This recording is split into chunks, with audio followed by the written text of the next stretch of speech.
સુરતના ઈચ્છાપોર વિસ્તારમાં તાડી પીવા ગયેલા યુવકનું રહસ્યમય મોત। યુવક તાડી પીવા ગયો ત્યારબાદ તેનો અન્ય યુવક સાથે થયો હતો ઝઘડો।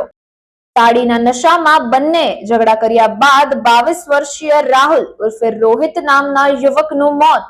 ઘટના બાદ સ્થાનિકોએ તાડી વેચનારના ઘરે જનતા રેડ કરી હતી। તાડી વેચનાર ઘર છોડીને ફરાર થયો હતો।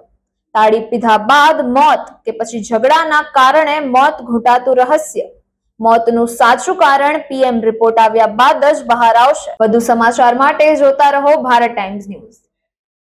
તમારું નામ? મારું દિવ્યાનીબેન મનુભાઈ રાઠોડ નામ છે અને અમે તાળી બંધ કરાવવા માટે કહીએ છીએ। અમારો આજે ભાઈ ગયો, આ પછી કેટલા લોકો મરી ગયા છે અને જુવાન છોકરા બગડે પણ છે। એ સોના ચાંદી ગીરવી પણ લઈ છે, ગાડી ગીરવી લઈ છે ને ઘરમાંથી ચોરી કરીને છોકરાઓ લઈ પણ જાય છે। કેટલા વર્ષોથી ચાલે છે આ બધો ધંધો। 10-10 વર્ષના છોકરાઓ પણ બધા પીને મરી જાય છે। હાર્ટ એટેક આવે છે, કોઈ 12 વર્ષના છોકરાને હાર્ટ એટેક આવે છે। એટલે અમને સરકારને એ રંજુ છે કે આને બંધ કરાવો।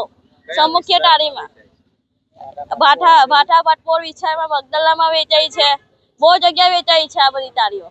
શું નામ છે વેચવાવાળા?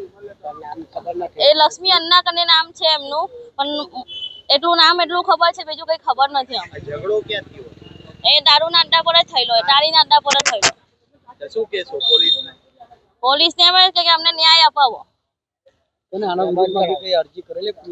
હા, અમને કાલે આપી છે અરજી, પોલીસ સ્ટેશનમાં અરજી આપી છે અમે।